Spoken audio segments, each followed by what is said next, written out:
l'homme d'aujourd'hui face au défi de la foi. Alors juste pour introduire justement ce thème, pour moi il était important aussi de pouvoir et comprendre qu'est-ce qu'un défi et ce qu'est la foi. Un défi, c'est, on a un synonyme qui définit aussi très bien ce mot, c'est le synonyme de challenge.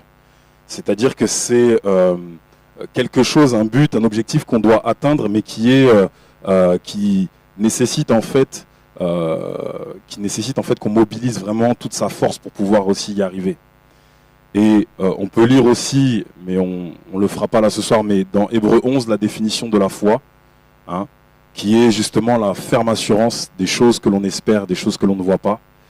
Et aujourd'hui, clairement, quand on connaît ces deux définitions, on peut comprendre pourquoi c'est un défi aujourd'hui pour l'homme de pouvoir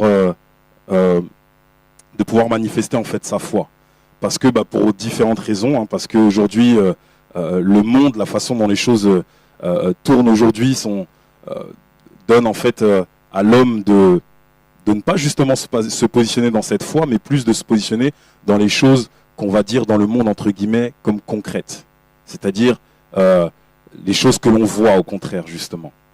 Et le témoignage, moi, que j'aurais à partager avec vous, c'est effectivement des épreuves par lesquelles le Seigneur a pu me faire passer et qui m'a permis, moi, de faire ce choix et de relever ce défi, en fait, qui est le défi de la foi, en fait, aujourd'hui. Tout simplement, il y a quelques jours, pour beaucoup d'entre vous, vous êtes au courant, que j'ai perdu effectivement, enfin, que le Seigneur a repris ma dernière petite fille, qui avait 10 mois et demi.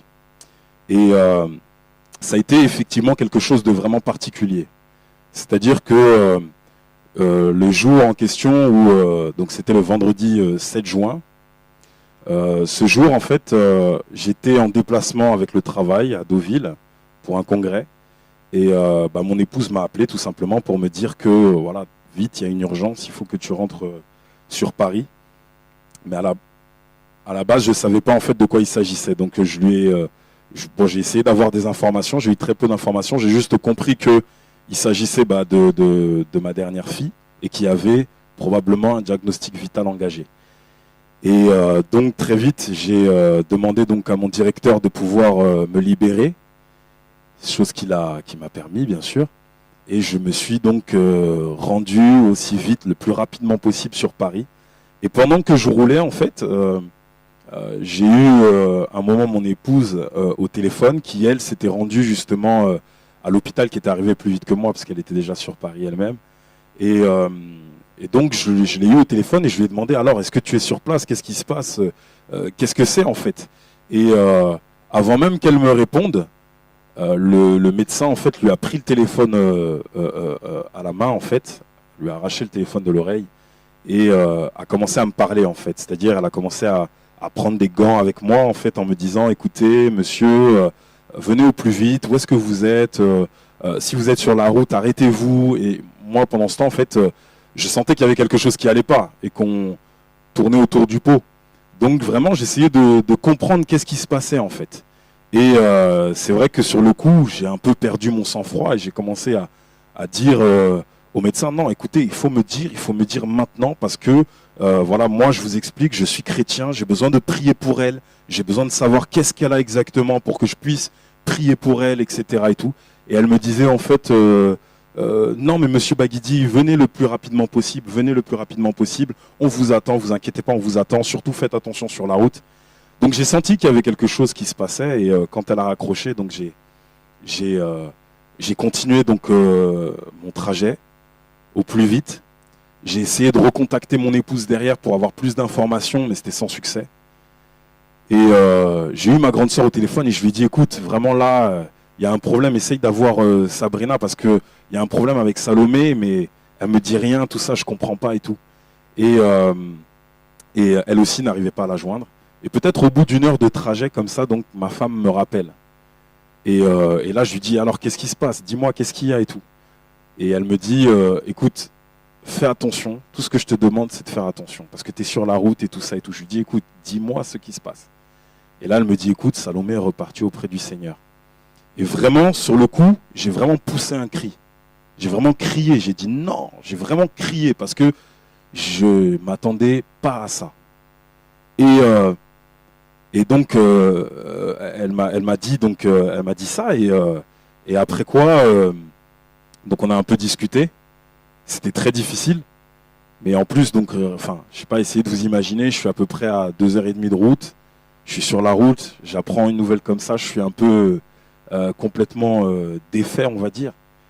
Et donc quand je raccroche, je rappelle aussitôt ma sœur qui cherchait aussi à joindre mon épouse.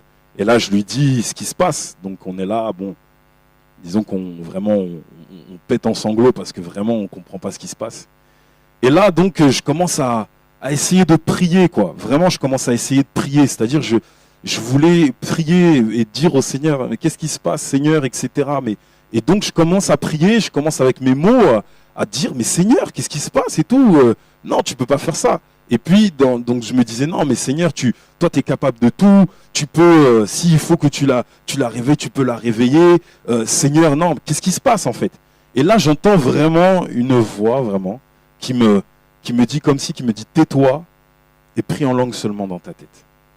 Et je sais en fait qu'à ce moment-là, donc, alors que vraiment j'avais besoin, c'était comme si j'avais besoin de m'exprimer en fait au Seigneur, j'ai compris à ce moment-là que là, il fallait que j'obéisse tout simplement à ce que le Seigneur me disait là en fait. Et donc j'ai tout simplement fermé ma bouche sur tout le trajet et j'ai pas cessé de prier en langue, prier en langue, prier en langue, prier en langue. Et j'ai compris en fait à ce moment-là, et j'ai vraiment senti qu'il se passait quelque chose en fait, pendant tout ce temps. Et donc quand je suis après arrivé sur place, que j'ai pu donc voir mon épouse, que j'ai pu aussi voir ma fille Salomé, qui était repartie auprès du Seigneur. Vraiment en fait, le Seigneur, c'est comme si en fait le Seigneur nous avait mis vraiment face à un choix.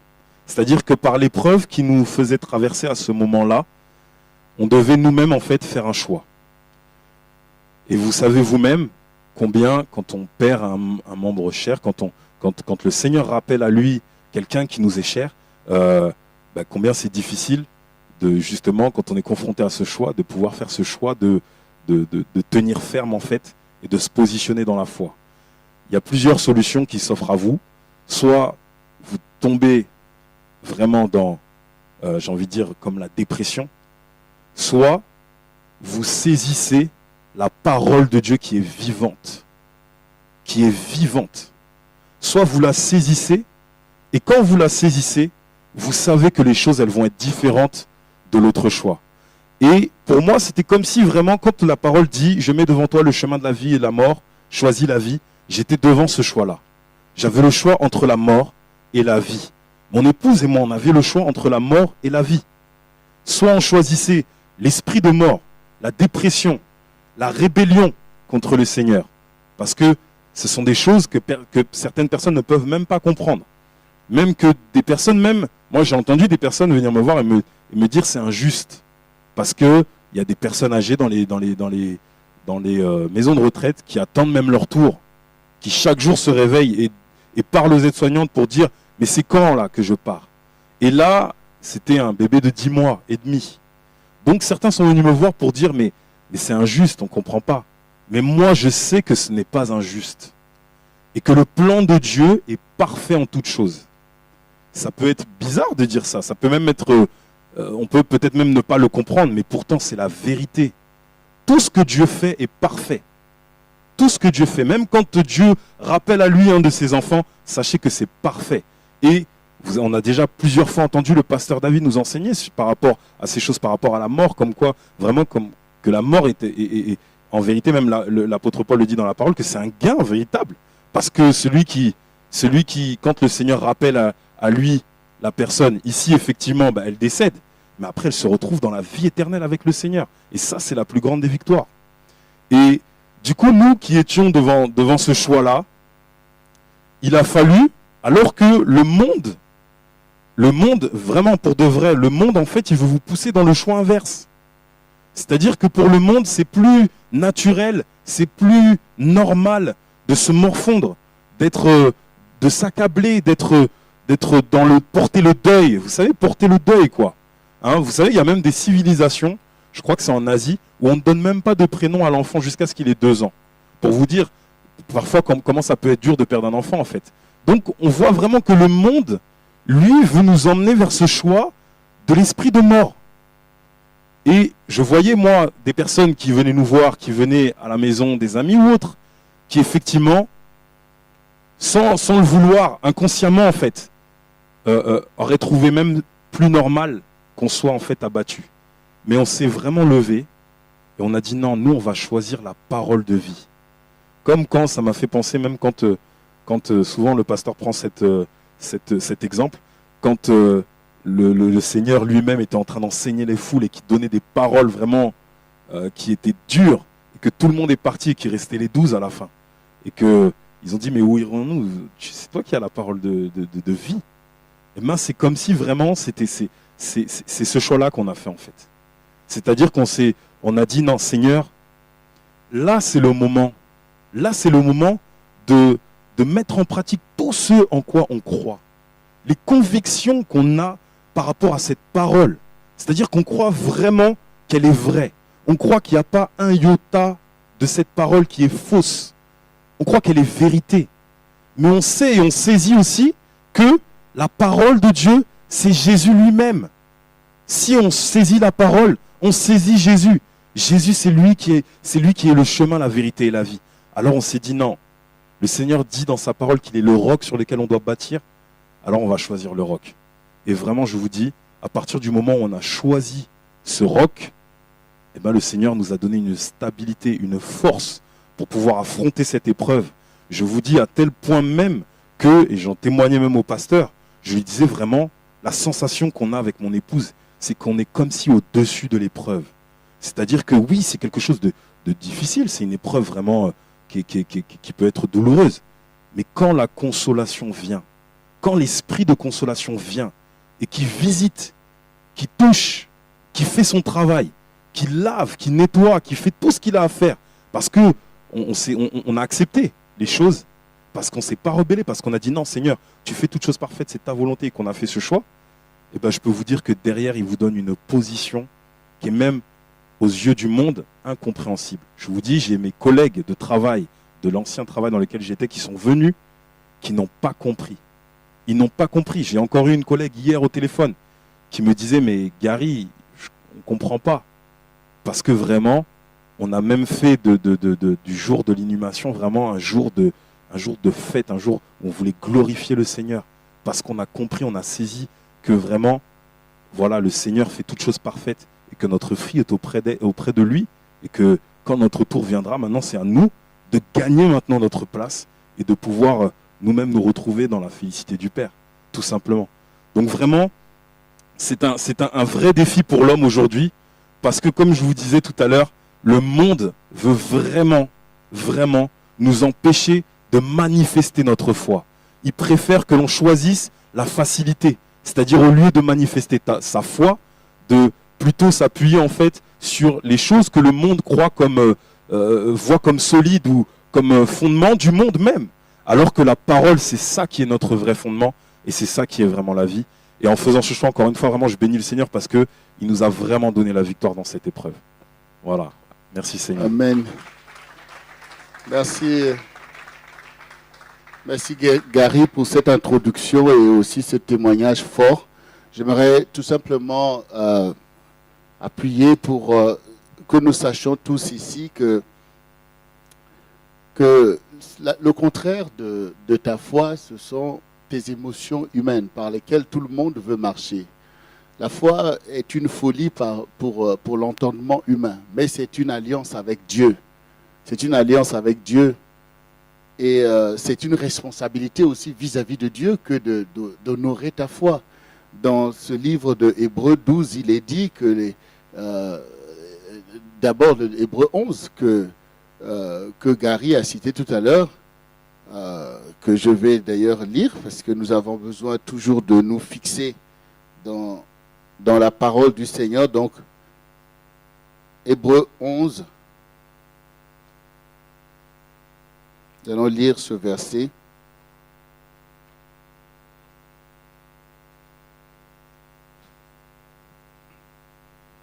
Vous voyez le verset 1 et le verset 2. Or, la foi est une ferme assurance des choses qu'on espère une démonstration de celle que l'on ne voit pas. Pour l'avoir possédée, les anciens ont obtenu un témoignage favorable. Donc ici, le défi ici, c'est l'aspect de croire et de posséder ta foi. Donc, dans l'aspect de posséder la foi ici, ce qu'on possède devient comme un instrument qu'on utilise. Donc, la foi, ce n'est pas un acte passif de savoir que Dieu existe, mais c'est un instrument pour accéder à des choses que l'on espère. La foi doit démontrer. Et ici, dans ce que expliquait le frère Gary ici, ils ont tout simplement démontré l'espérance du croyant auquel Dieu nous a délivrés de l'angoisse, de la détresse, de la mort qui saisit le monde, qui n'ont pas d'espérance et qui tombent dans une dépression parce qu'on est devant le vide, devant quelque chose qu'on ne peut pas expliquer. Ils ont voulu démontrer qu'ils ont une relation avec Dieu et que Dieu, le Seigneur, dit effectivement dans sa parole, « Invoque-moi au jour de la détresse. Je te délivrerai et tu me glorifieras. » Donc là, on est dans le psaume 50, verset 15. Vous voyez, donc toutes ces paroles nous engagent.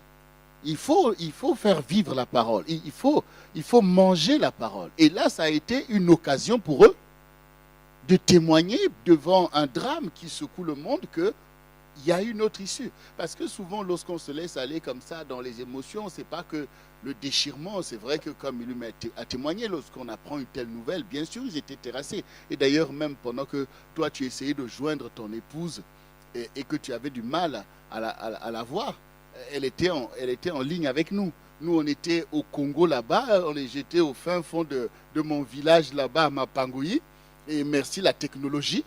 Elle était obligée de nous appeler pour savoir quelle ligne de conduite, parce qu'elle craignait la réaction de son mari au volant. Donc on était avec elle en ligne déjà pour la fortifier elle et pour pouvoir effectivement se positionner. Donc vous voyez donc une réaction, on se tourne vers Dieu. On cherche le conseil de Dieu parce que c'est une situation qui nous dépasse. Lorsqu'on se laisse comme ça aller dans des choses sans demander le conseil de Dieu, ben on ne sait pas comment on va en sortir. On ne sait pas comment on va se relever. D'ailleurs, parmi vos connaissances, il y avait bien une femme qui avait perdu son enfant accidentellement depuis combien d'années? Depuis 14 ans et qui ne s'est jamais relevée.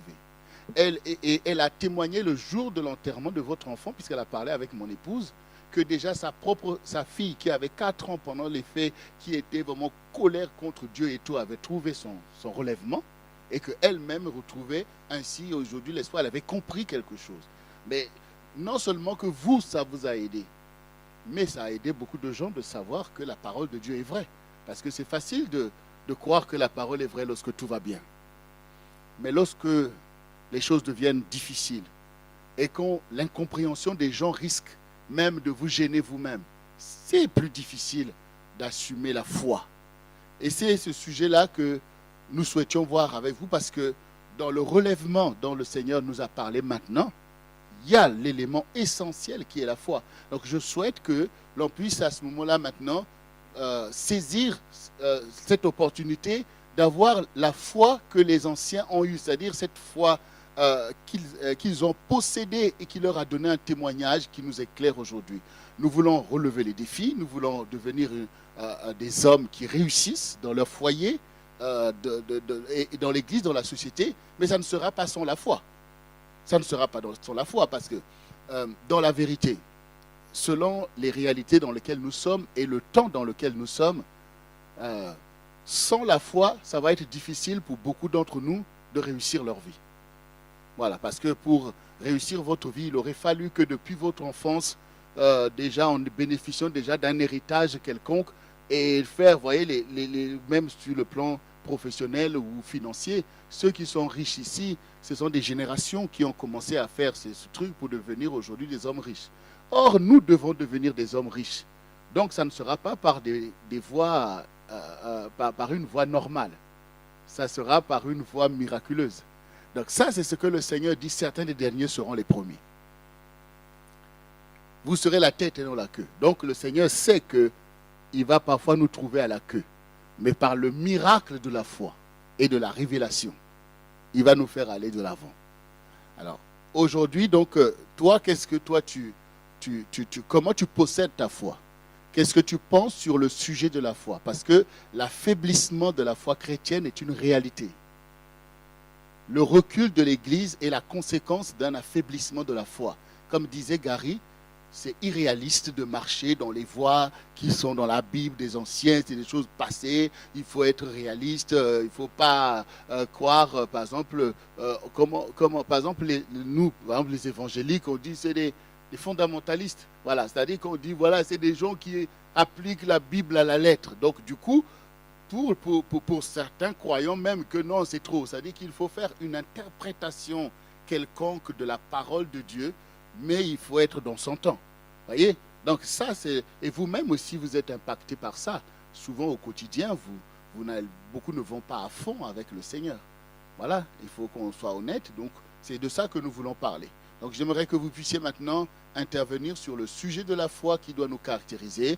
Si vous pensez qu'effectivement, la foi doit être prise d'une certaine manière, que ce qui compte, c'est plutôt être réaliste, parce que souvent, enfin, non, comment on dit ça? Il faut être carré, il faut être je ne sais pas quoi. Donc, travaillons sur ce sujet-là ensemble. Si quelqu'un veut intervenir sur le sujet, donc il faut lever la main pour pouvoir que le micro vienne vers toi et que tu puisses donner ton point de vue par rapport au défi de la foi aujourd'hui, si nous le portons bien ou pas, ou comment nous allons aussi convaincre les autres à marcher par la foi.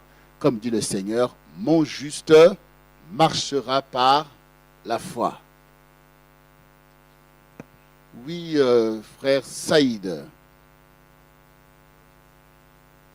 Moi, je crois que Gary parlait, donc Dieu m'a mis à cœur certaines choses. Au fait, moi, quand on dit la parole de Dieu, il est écrit que toutes ces choses dont la parole sont écrites, surtout les témoignages de l'Ancien Testament, pour notre instruction. Et moi, particulièrement, c'est la vie de Job qui m'est revenue très très fort à l'esprit pendant ce partage. C'est que Dieu éprouve notre foi, notre obéissance, notre sincérité, la profondeur de notre amour, de notre attachement, notre fidélité à lui. Ce que Dieu veut, c'est une obéissance, une foi, une relation avec lui de manière inconditionnelle. C'est très important cela, c'est profond et important. C'est que Dieu ne veut pas qu'on lui obéisse seulement dans les beaux jours, mais qu'on lui obéisse aussi, qu'on l'obéisse dans les moments difficiles, qu'on l'aime envers et contre tout. Parce qu'on ne comprend pas que la parole de Dieu dit les choses révélées sont à l'homme et les choses cachées sont à l'Éternel. On ne peut pas tout comprendre dans cette vie. Le cas de Job vraiment illustre beaucoup cela, mais c'est que Dieu a donné la réponse. Le cas de Job, il y a un défi entre Dieu et Satan. Écoute, tu peux lui faire tout ce que tu veux, Satan, cet homme restera intègre. Parce que Dieu tient tellement à cela. Il tient à cela. On ne sait pas, nous, on ne se rend pas compte de l'importance qu'a pour Dieu notre fidélité à lui, notre amour pour lui, notre attachement. Dieu se vante de cela. Il s'est vanté devant Satan. Cet homme même. Ne touche pas à sa vie, mais tu peux lui faire tout ce que tu veux. Il va m'aimer, il va rester fidèle à moi, il va rester fidèle à moi jusqu'au bout. Et c'est ce qui s'est passé, c'est que les choses sont passées comme ça. Ce sont des choses difficiles, traumatisantes qui sont arrivées à Job. Gary a perdu un enfant, c'est vrai, c'est douloureux, c'est difficile. Mais si on prend le cas de Job, c'est qu'il a perdu toute sa famille. Tous ses enfants, toutes ses richesses. Alors là, il est tombé de très très haut. Et pour beaucoup, ça aurait été fatal, quoi. C'est vraiment l'occasion d'une rébellion acharnée, quoi. Voilà. Mais là, c'est fort. Là, donc Job, il a choisi c'était difficile pour lui, c'est vrai. C'était un combat. Mais il a pris le bon côté des choses. Il a dit, Dieu a donné, Dieu a repris. Que Dieu soit béni. Parce que lui, c'est quelqu'un qui croit que ces choses-là sont passagères, mais qu'il y a une éternité avec Dieu sur cette vie. Voilà. Voilà, on ne peut pas tout saisir, on ne peut pas tout comprendre, bien qu'il ne sache pas qu'est-ce qui s'est passé entre Dieu et Satan. Donc je vais un peu raccourcir les choses, je ne vais pas trop monopoliser la parole, mais c'est que l'histoire de Job se répète dans la vie de beaucoup d'entre nous. Elle n'est pas écrite pour rien, elle se répète. Et moi je dirais une chose aussi, c'est que c'est important. Dieu lui a restitué au double. Il a béni abondamment, Dieu a béni abondamment Job, mais c'est que moi aussi, ce que Dieu m'a appris à travers mon parcours avec Dieu, c'est que chaque épreuve dont on triomphe nous élève spirituellement, nous affermit dans notre relation avec Dieu. À chaque fois qu'on échappe, on murmure, qu'on triomphe des murmures de la rébellion, on grandit spirituellement. Et bien, Dieu utilise aussi cela, c'est douloureux, mais plus la blessure est profonde, plus on réagit bien, on réagit comme selon le principe de Dieu, Dieu va creuser plus en nous pour nous approfondir dans notre relation avec lui, dans notre attachement à lui. Voilà. Et ben, je suis sûr que Gary, il y a beaucoup de bénédictions aussi avec cette épreuve. Voilà. Amen. Merci pour cette intervention. Vraiment, oui.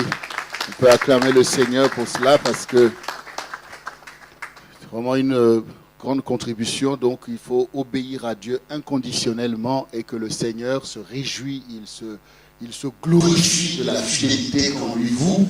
Et c'est bien ça que Dieu veut que nous soyons, puisqu'il dit ne vous conformez pas au siècle présent. Et là, nous en avons encore la démonstration. Donc, nous allons continuer. Levez la main et prenez donc... oui. Bonjour. Alors donc Gary, dans ton témoignage, effectivement, tu as dit qu'au moment où tu as appris cette mauvaise nouvelle, donc il y a eu vraiment ce cri qui est sorti, donc certainement un cri de colère, d'incompréhension. La question que moi je me pose, donc par la suite, quand tu es arrivé à l'hôpital et que tu as vu ta fille, justement puisqu'on est sur le sujet de la foi, est-ce qu'à un moment tu as eu la pensée de prier pour sa résurrection ou ouais, je ne veux pas faire trop spirituel, hein, mais ce que je veux dire, c'est que est-ce qu'il y a un moment où cette chose est venue peut-être dans ton esprit, de dire mais vraiment, Seigneur, j'ai aussi la foi que tu es capable de la ressusciter. Est-ce qu'il y a eu peut-être même cette prière dans ce sens, ou vraiment, enfin, tu comprends ce que je veux dire? Est-ce qu'il y a un moment où tu t'es dit, Seigneur, je sais que c'est dur, mais tu es capable de faire, et si ça a été le cas, comment est-ce qu'aujourd'hui tu interprètes si jamais tu avais prié pour sa résurrection? En fait, c'est la première prière que j'ai faite. Quand j'ai donc appris, la première chose que j'ai dit, oui, j'ai crié, j'ai dit non, c'est pas possible. Et quand on a accroché, la première chose que j'ai dit au Seigneur, c'est non, mais Seigneur, toi, tu es capable de tout. Tu peux la réveiller. Mais ce que j'ai reçu, c'est tais-toi, prie en langue. J'ai pas reçu, je vais la réveiller en fait. Et donc en fait, c'est comme si, et c'est pour ça que vraiment sur le chemin, pour moi, c'est vraiment le Seigneur qui était en train de préparer mon cœur, tu sais, justement à faire ce choix, et aussi qui me montrait en fait quelle était sa volonté. C'est-à-dire que je pense vraiment que ben voilà, Dieu a une volonté, hein, qui est une volonté, même on peut dire c'est une volonté farouche, dans le sens où la parole elle le dit elle-même, que nombreux sont les desseins de l'homme et ce sont les desseins de l'Éternel qui finissent toujours par s'accomplir. Et que quand Dieu veut, je pense, justement, emmener en fait ce genre de choses, je pense qu'il parle. Il parle vraiment. Même si ça n'aurait pas été à moi, ça aurait été à quelqu'un d'autre qui l'aurait parlé pour dire que non, ta fille n'est pas partie. Et c'est pas du tout ce qu'on a reçu. C'est-à-dire que vraiment, ce qu'on a reçu, c'était vraiment, c'est ma volonté. Et c'est pour ça qu'après, derrière, on s'est positionné vraiment pour, justement, mais Seigneur, si telle est ta volonté, alors, voilà, on rentre dans cette manifestation de foi, on fait les choses parce qu'on comprend que c'est ta volonté. Voilà. J'aimerais quand même vous rappeler, pour vous qui êtes au CRC, qu'à un moment donné, Gary a témoigné lui-même. Il est passé par une situation personnelle qui aurait pu causer sa perte. Vous vous souvenez? Donc, là, nous voyons que Dieu a mis sa main. Maintenant, pourquoi je prends cet exemple? C'est qu'en fait, cet enfant-là, aux yeux de ses parents, c'est comme si l'enfant est mort subitement. Ça veut dire quoi? Ça veut dire que le matin où ils ont emmené l'enfant chez la nourrice, elle était en forme, elle jouait, elle saluait et tout. Donc c'est pour ça que c'était difficile la situation même pour la nourrice. Mais après, lorsqu'ils ont fait l'autopsie et qu'ils ont découvert en fait ce que l'enfant avait, c'était étonnant. Alors, donc ça veut dire quoi? Ça veut dire que cet enfant-là était affecté au-dedans d'elle gravement, du point de vue de sa santé.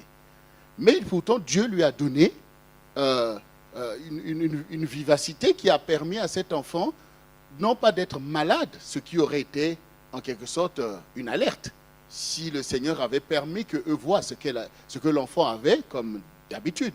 Lorsque l'enfant est malade, aussitôt ça se manifeste, donc on réagit et toutes sortes de choses. Donc on pourrait en fait penser à ce que le prophète disait, mais par rapport à la fille de l'enfant de la Sulamite, où il disait, mais l'Éternel m'a caché telle chose. Parce que le fait que les symptômes ne se soient pas manifestés pour des pathologies aussi graves montre comme si Dieu avait caché, n'avait pas souhaité quelque chose. Et après, c'est lorsque vous allez méditer le nom de cet enfant, lorsque vous allez méditer, si vous connaissez la vie du couple Baguidi, les appels, les choses dans lesquelles peut-être qu'ils n'avaient pas pu rentrer ou pas, qu'à la fin que vous réalisez en fait tout le plan de Dieu qui a permis que les choses soient ainsi, qui a envoyé cet enfant dans leur vie tout simplement comme un messager de paix, pour amener la paix au milieu d'eux et pour aussi, comme disait le frère Saïd tout à l'heure, leur donner aujourd'hui une élévation spirituelle qu'ils n'avaient pas. Moi, je suis son pasteur, donc je le sais. Comment vous pouvez penser qu'après tout ce qui s'est passé, mais il fallait être là déjà pour voir le miracle le jour de l'enterrement de cet enfant. De voir, on était déjà dans une église catholique que le curé a bien voulu mettre à leur disposition sans même condition ou je ne sais pas quoi. Il a dit, bon écoutez, tant qu'il y a un pasteur, vous faites ce que vous voulez, dites vous-même au pasteur, il y a même de l'eau bénite quelque part, s'il veut, il y a le truc là pour faire comme ça, tout ça s'il veut. Il a disposé et on était dans cette église bondée avec plein de monde et avec ces témoignages forts.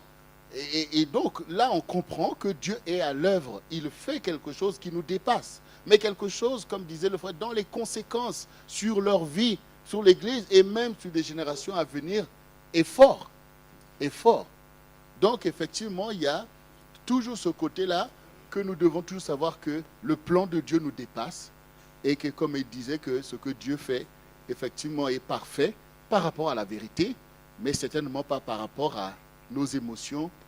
Et qu'aujourd'hui, nous voyons, Gary est là, il prend part à ce séminaire auquel, dans la marche normale de ce genre de cas, on aurait tout simplement dit, prions pour le frère Gary qui est à la maison, effondré, souffrant.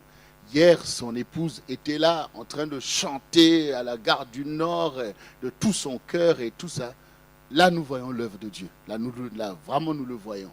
Et donc, c'est en cela que c'est vraiment un exemple pour chacun de nous aussi au quotidien de ne pas faire le choix de ce qui plaît à l'homme, mais de ce qui plaît à Dieu, parce que tout ça, c'est honorer Dieu.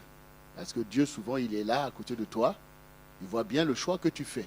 Tu fais le choix de ce que les gens puissent dire que tout c'est bien et tout, et que le conseiller, ton conseiller, et souvent, il est tout simplement bafoué dans les choix, parce que l'homme regarde aux apparences et non pas au cœur, que vraiment cet exemple nous fortifie tous. Vous voyez, là, c'est un choix courageux. C'est pour ça que je vous disais ce matin qu'à la base, il va falloir le courage de la vérité. Et c'est vraiment ça qui était important. On va prendre encore, je crois, 1 ou 2 interventions sur ce sujet et on va avancer sur les autres thèmes. Donc, Gary, tu as parlé de la consolation de Dieu, mais dans le quotidien, en fait, depuis le départ de ta vie, le Seigneur t'as consolé. Mais maintenant, comment tu gères? Parce qu'il y avait cet aspect physique, tu vois, de voir ta fille, maintenant qu'elle n'est plus là. C'est vrai qu'il y a eu cette consolation de la part du Seigneur, mais comment tu gères en fait ce quotidien, ces habitudes que tu n'auras plus, parce que Salomé c'était Salomé, et que personne, il n'y aura aucun autre enfant pour le remplacer. Donc, est-ce que tu sens que le Seigneur a mis quelque chose qu'il a remplacé en fait la force de Salomé par son esprit, ou qu'est-ce qui se passe en fait? Parce que c'est vrai que dans ce moment-là c'est très dur, même si la consolation de Dieu est là, mais il y a cet aspect du tous les jours en fait. Qu'est-ce qui se passe en fait? Comment tu peux en sortir plus fort justement de cette situation? En fait, quand on traverse une épreuve comme ça, justement, et qu'on fait le choix qu'on a fait, mon épouse et moi-même, de choisir justement de choisir Jésus et de se positionner dans la foi, mais c'est pas, c'est pas, le choix ne s'arrête pas là, c'est vrai. C'est-à-dire qu'après, derrière, effectivement, il y a la réalité du quotidien. Ça veut dire la réalité du quotidien où, comme tu disais, maintenant on est face en fait au fait que l'enfant n'est plus là. Mais la vérité, c'est quoi? C'est que l'enfant n'est plus là avec nous, elle est avec le Seigneur. Mais le Seigneur nous a très vite fait comprendre en fait que ce qui pouvait en fait pallier à ce manque, c'était vraiment son esprit. C'était vraiment son esprit. C'est-à-dire que c'est comme si en fait là il y a une réorganisation des choses qui doit être centrée en fait sur Dieu, sur la parole elle-même. Et en réorganisant les choses et en centrant tout sur la parole, mais ça fait qu'en fait on met en pratique les choses qu'on nous enseigne. Et ça fait en fait que derrière, Dieu restaure, Dieu renouvelle, Dieu continue le processus de consolation, Dieu continue le processus de restauration. Tout ça en fait ça continue. Parce que c'est pas juste le choix de dire bon dans la foi on se positionne. Non, c'est après derrière, maintenant c'est-à-dire que dans chaque chose qu'on avait effectivement l'habitude de faire. C'est-à-dire, je te donne un exemple peut-être concret. Voilà, le matin, effectivement, on avait pour habitude, quand on se réveillait, elle se réveillait à peu près en même temps que nous, aussitôt on la prenait parfois, quand on était un peu fatigué, dans le lit avec nous, etc. Tu vois, c'est des petites choses comme ça, par exemple, où là maintenant, on se lève le matin, le matin, il faut prier. Il faut prier. Il faut prier pour chercher la face de Dieu, quoi. C'est pas juste prier, Seigneur, bénis la journée. Non, il faut prier pour chercher la face de Dieu. Et après, avec les enfants aussi, parce qu'il y avait aussi les habitudes avec les enfants. Quand on rentrait à la maison, tout de suite, les plus grands et tout tournait un peu autour de Salomé, parce qu'elle attirait vraiment, hein, et il y avait quelque chose. Donc c'est pareil, maintenant avec les enfants. Et là, aujourd'hui, les enfants, c'est vraiment l'amour qui se manifeste. Même moi, je peux pas expliquer, j'ai envie de dire, de façon humainement parlant, comment les choses se manifestent. Hier soir, par exemple, quand je suis rentré après le travail, mais la première chose que les enfants m'ont dite, papa, je t'aime. Tu vois? Ça veut dire que, et c'était pas comme s'ils me le disaient pas avant, ils me le disaient aussi. Mais c'est comme si, en fait, maintenant, ces choses-là sont là, ça déborde. L'amour est là, en fait, et ça déborde. Et c'est parce que, justement, en fait, c'est le Seigneur qui travaille. Le Seigneur travaille, en fait, de façon à ce que, maintenant, voilà, c'est la reconstruction, c'est la réorganisation des choses. Et donc, c'est par ça, en fait, que le manque est comblé, en fait. C'est vraiment Dieu, quoi, qui comble le manque. Voilà. Gloire à Dieu, oui. Ma question, c'est la relation entre vous et la nourrice. Maintenant qu'elle n'a plus Salomé pour garder, quelle est maintenant votre relation avec elle? Si vous allez, maintenant que Salomé n'est plus, est-ce que, les relations c'est fini? Est-ce que les relations sont terminées, quoi? Alors, très rapidement, pour expliquer en fait comment les choses se sont produites, c'est-à-dire que Salomé est décédée chez sa nourrice. Donc, elle est après le rapport d'autopsie, donc le rapport d'autopsie a révélé qu'elle est décédée d'une mort naturelle causée par un œdème pulmonaire, et que donc c'était apparemment un stade assez avancé, parce que les poumons presque jusqu'aux viscères étaient infectés. Donc, chose que, comme le pasteur disait tout à l'heure, vraiment c'est des choses qui, c'est presque invraisemblable quand on sait ce que c'est. Normalement, il y a tout de suite des signes extérieurs, et là, voilà. Et donc, elle est décédée chez elle. elle a fait vraiment le maximum. C'est-à-dire que aussitôt, elle qui a une formation dans ces choses, elle a fait le massage cardiaque, elle a appelé les secours sont venus, d'abord les pompiers qui ont aussi fait le nécessaire, puis le SAMU qui a aussi fait le nécessaire, donc il y a vraiment eu un gros travail.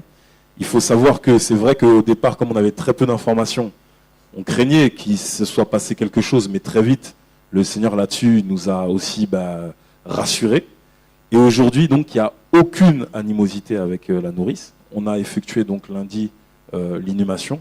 Et c'est vrai que depuis, on ne s'est pas contacté, mais le Seigneur met sur notre cœur que ça ne doit pas s'arrêter là. Voilà. Parce que c'est aussi l'occasion pour elle, peut-être, de donner sa vie au Seigneur. Déjà, je sais qu'elle a beaucoup été touchée par ce qui s'est passé. Elle a vraiment, alors aussi bien, effectivement, ce qui s'est passé chez elle à son domicile, que quand on a fait les funérailles, elle a vraiment, vraiment été touchée. Et elle a même été restaurée par vraiment les paroles du pasteur aussi. Et donc, vraiment, le Seigneur nous met à cœur que ça ne s'arrête pas là. Donc, la relation aujourd'hui qu'on va avoir avec elle sera tout simplement une relation où on va vraiment prier pour que le Seigneur fasse son travail derrière. Que le Seigneur soit glorifié. Mais en conclusion de cet échange, retenez que la foi que Dieu vous a donnée est vraiment pour déplacer les montagnes. Possède ta foi, utilise ta foi, honore ta foi, fais des miracles avec Dieu par la foi, laisse-toi délivrer par ta foi, marche par ta foi. Le Seigneur dit, mon juste marchera par la foi. Et nous sommes les justes de Dieu. La foi nous justifie. La foi fait plus que ça, nous aide. La foi peut nous guérir. La foi peut nous éviter des graves situations que l'homme veut nous infliger. Vous savez, l'homme a aussi sa volonté. La volonté de Dieu, c'est que nous soyons délivrés de l'épreuve ou des situations comme ça. Lorsque le Seigneur dit, je te donne une huile de joie au lieu d'un esprit de deuil, au lieu de la cendre. C'est la proposition de Dieu. Mais combien sont capables de le recevoir? Moi, j'avais expérimenté ces choses avec la mort de mon père, parce que quel que soit l'âge de la personne, on redoute le départ des personnes qui nous sont chères. Mais le Seigneur m'avait montré ces choses et il voulait surtout que j'assume que j'étais un homme de Dieu et que pendant ces moments-là où il y a toutes ces émotions, le diable travaille. Et Dieu désire travailler pendant le deuil. Il désire délivrer l'homme, mais il faut assumer. Et c'est ce que j'ai assumé pour ne pas accepter déjà des aberrations. Parce que souvent, lorsque quelqu'un meurt, là où il y a la culture de la mort, surtout en Afrique, mais le diable fait beaucoup de choses. Il y a beaucoup de liens qui se mettent là, parce qu'on fait tout un tas de choses. La culture de la mort, parler aux morts, faire tout un tas de choses, en fait, qui sont spirituellement nocives. Maintenant, par rapport à la connaissance de Dieu, c'est plus facile de marcher par la tradition que d'appliquer la parole. Mais l'exemple de Gary nous fortifie tous et nous montre ce que doit être un disciple de Jésus-Christ. Parce que Jésus a dit, si vous ne me préférez pas à votre père, à votre mère, à vos frères et tout, c'est à cause du choix, en fait, qu'il faut faire. Parce que les enseignements, le disciple vit par l'enseignement de son maître. Et son désir, c'est d'appliquer la volonté du maître. Mais le Seigneur voit bien qu'au quotidien, tu as du mal à assumer ta position par rapport à lui. Ça affaiblit ton alliance avec Dieu. Et ça t'empêche de rentrer dans les promesses de Dieu. Donc, vraiment que le Seigneur nous donne d'être ces courageux-là qui vont pouvoir faire vivre la foi chrétienne et que cela devienne la lumière du monde et le sel de la terre. Merci, on bénit encore le Seigneur pour Gary.